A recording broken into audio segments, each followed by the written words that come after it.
Revenons sur la mort d'un fidèle hier dans la petite commune du Gard, à la Grand-Combe. On est à une cinquantaine de kilomètres au nord-ouest de Nîmes, tué à coups de couteau par un autre fidèle dans une mosquée.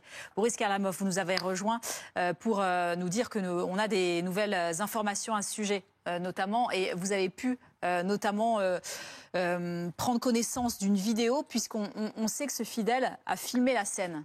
Oui, absolument. Le mis en cause a filmé ce qu'il s'est passé donc dans cette mosquée après avoir commis le meurtre. Il l'a filmé avec son téléphone portable. Il filme la victime qui est encore au sol et il brandit un couteau avec une grande lame.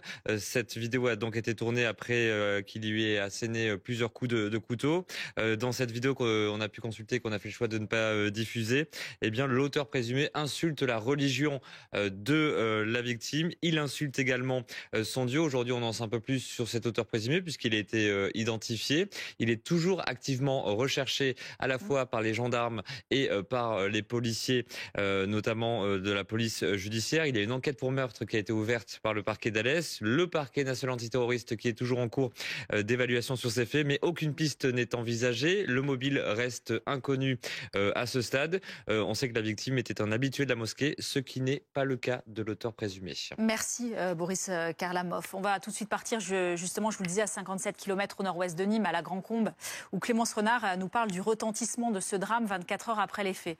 On imagine évidemment la vive émotion dans cette petite commune de 5000 habitants.